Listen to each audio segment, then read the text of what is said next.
প্রিয় দর্শক, আজকের ভিডিওতে আমি আপনাদের জানাবো মৃত্যুর 4000 বছর পর হযরত নূহ আলাইহিস সালামের ছেলে শামকে জীবিত করার আশ্চর্য ঘটনা সম্পর্কে।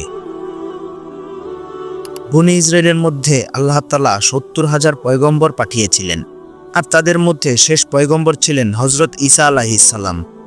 হযরত ঈসা আলাইহিস সালাম যখন বনী ইসরায়েল সম্প্রদায়কে তার ধর্মের দাওয়াত দিচ্ছিলেন, তখন বনী ইসরায়েলের লোকেরা একদিন ওনাকে বলল, হে আল্লাহর পয়গম্বর ঈসা, আমরা তোমার হাতে হাত রেখে কালেমা পড়ে মুসলমান হতে পারি, কিন্তু আমাদের একটা শর্ত আছে। তখন ঈসা আলাইহিস সালাম বললেন, কি তোমাদের শর্ত, বলো আমাকে। তখন বনী ইসরায়েলের লোকেরা বলল, ঈসা, তুমি তো অনেক মৃত মানুষকে জীবিত করেছ, কিন্তু এখন আমাদেরকে আরেকজন মানুষকে জীবিত করে দেখাও। তুমি তো ভালো করেই জানো হযরত নূহ আলাইহিস সালামের ছেলে অনেক আগেই মারা গেছে। হে ঈসা, তুমি যদি নূহ আলাইহিস সালামের ছেলের কবরের কাছে গিয়ে ওনার ছেলে শামকে জীবিত করতে পারো, তাহলে আমরা তোমার হাতে হাত রেখে কালেমা পড়ে মুসলমান হয়ে যাব। এরপর ঈসা আলাইহিস সালাম তার সম্প্রদায়ের লোকদেরকে ডাকলেন এবং বললেন, হে আমার সম্প্রদায়ের লোকেরা, আমি অবশ্যই তোমাদের কথা রাখব। চলো আমার সাথে, আমরা নূহ আলাইহিস সালামের ছেলের কবরের কাছে যাই। এরপর তার সম্প্রদায়ের লোকদের নিয়ে ঈসা আলাইহিস সালাম নূহ আলাইহিস সালামের ছেলের কবরের কাছে চলে আসলেন। এসে দেখলেন ওনার কবর অনেক লম্বা। উল্লেখ করার মতো বিষয় হলো, হযরত নূহ আলাইহিস সালামের ছেলে শামের উচ্চতা ছিল 170 হাত। তাহলে চিন্তা করুন তিনি কত লম্বা ছিলেন। তার উচ্চতা যদি 170 হাত হয়, তাহলে তার কবর নিশ্চয়ই আরো অনেক লম্বা ছিল। অতঃপর ঈসা আলাইহিস সালাম কবরের দিকে তাকিয়ে রইলেন। তার সাথে থাকা বনী ইসরায়েলের লোকেরা বলল, হে ঈসা, দাঁড়িয়েছ কেন, শামকে জীবিত করো। তখন ঈসা আলাইহিস সালাম শামের কবরের ঠিক সামনে গিয়ে দাঁড়ালো এবং হে শাম বলে ডাক দিল। বলল, হে শাম ইবনে নূহ। আর এভাবে ডাক দেওয়ার পর এক মুহূর্তও দেরি হলো না, সাথে সাথে কবর কেঁপে উঠল। উপস্থিত বনী ইসরায়েলের লোকজন সবাই অবাক হয়ে গেল। এরপর ঈসা আলাইহিস সালাম বললেন, হে শাম ইবনে নূহ, কবর থেকে জেগে ওঠো। এরপর শাম কবর থেকে জেগে উঠলেন। কবর থেকে তার বুক পর্যন্ত বের হয়ে গেল।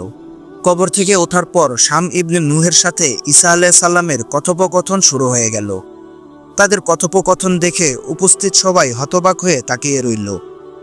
ঈসা আলাইহিস সালাম লক্ষ্য করলেন শাম ইবনে নূহ কথা বলছেন ঠিকই, কিন্তু তার সমস্ত শরীর থরথর করে কাঁপছে। নূহ আলাইহিস সালামের ছেলের এই অবস্থা দেখে ঈসা আলাইহিস সালামের মনে আগ্রহ জাগে। তাই তিনি তাকে জিজ্ঞেস করেন, হে নূহ ইবনে শাম, তুমি এভাবে থরথর করে কাঁপছো কেন? তুমি কি ভয় পাচ্ছ? বলো আমাকে, তোমার কি হয়েছে?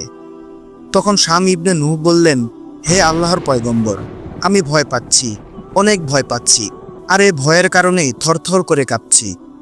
তখন ঈসা আলাইহিস সালাম বললেন, তুমি আমাকে ঘটনাটা খুলে বলতে পারো আসলে কি কারণে তুমি ভয় পাচ্ছ? তখন সেই একই রকম থরথর করে কাঁপতে থাকা অবস্থায় শাম ইবনে নূহ বললেন, আমি আজকের ভয়ে কাঁপছি না হে ঈসা, আমি সেই দিনের কথা মনে করে কাঁপছি যেদিন আজ থেকে প্রায় 4000 বছর পূর্বে আমার কাছে যখন আজরাইল আলাইহিস সালাম এসেছিলেন।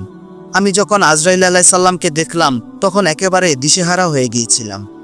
তখন ঈসা আলাইহিস সালাম বললেন, হে শাম, কি এমন হয়েছিল যে তুমি দিশেহারা হয়ে গিয়েছিলে? তখন শাম ইবনে নূহ বললেন, হে ঈসা, আমি দেখলাম আজরাইল আলাইহিস সালামের মাথাটা আসমানে আর তার পা দুটো জমিনে। আমি আরও দেখলাম তার চোখগুলো বড় বড় পাহাড়ের সমান।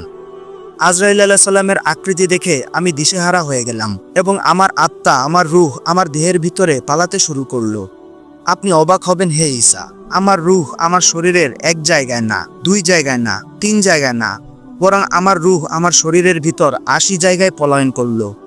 কিন্তু হে ঈসা, আমার শেষ রক্ষা হলো না। আজরাইল আলাইহিস সালাম আমাকে থাবা দিয়ে ধরলো। তিনি যখন আমাকে থাবা দিয়ে ধরলো, তখন আমি ভয় পেয়ে গেলাম।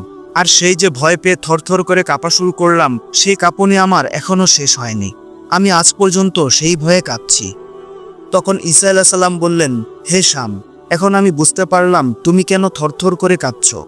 কিন্তু আমি দেখতে পাচ্ছি তোমার চুলদাড়ি সব সাদা হয়ে গেছে। হে শাম, তোমার চুলদাড়ি তো সাদা হওয়ার কথা নয়, কারণ আগে নবী রাসূল এবং তাদের উম্মতদের কারোরই চুলদাড়ি কখনো সাদা হতো না। আর এটা তুমিও জানো, তোমার বাবা নূহ আলাইহিস সালাম পৃথিবীতে 1400 বছর জীবিত ছিলেন। যদিও নূহ আলাইহিস সালাম 1400 বছর জীবিত ছিলেন, কিন্তু তার একটি চুল দাড়িও সাদা হয়নি। আবার বাদশাহ জুলকারনাইন, তিনি পৃথিবীতে 1600 বছর জীবিত ছিলেন, তারও একটি চুলদারি সাদা ছিল না। বাদশাহ সাদ্দাত, তিনিও পৃথিবীতে বেঁচে ছিলেন 950 বছর, তারও কোনো চুলদারি সাদা হয়নি।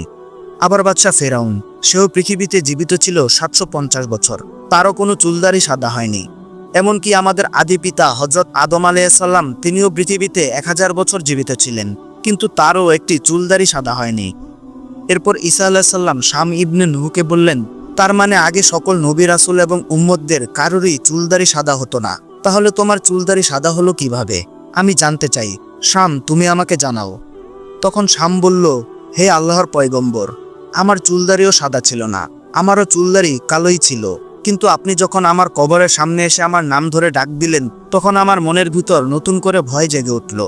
আমি ভাবলাম হাসরের ময়দানে ওঠার জন্য আল্লাহর পক্ষ থেকে ডাক শুরু হয়ে গেছে। আমার অন্তর ভয়ে কেঁপে উঠল, কারণ কিয়ামতের ময়দানে আমার জীবনের সকল হিসাব নিকাশ দিতে হবে। আমি কিভাবে আল্লাহর সামনে দাঁড়িয়ে আমার জীবনের হিসাব নিকাশ দিব? কিয়ামতের মাঠে হিসাব দেওয়ার ভয়ে, হিসাব দেওয়ার চিন্তায় কবর থেকে ওঠার সময় আমার চুলদারি সাদা হয়ে যায়। প্রিয় দর্শক, আল্লাহ পাক পবিত্র কোরআনে এরশাদ করেছেন, মানুষ দুইটা জিনিস সম্পর্কে জানে না। এক, আগামীকাল তার রিজিক কোথা থেকে আসবে এবং কিভাবে আসবে। মানুষকে মহান রাব্বুল আলামিন এই ক্ষমতাটা দেননি। আর দুই, মানুষ জানে না কিভাবে সে মারা যাবে। মানুষকে মহান রাব্বুল আলামিন এই ক্ষমতাটাও দেননি। মানুষ জানে না কখন কিভাবে সে মারা যাবে। আল্লাহ তাআলা আমাদের সকলকে সঠিক পথে চলার তৌফিক দান করুক। আমিন।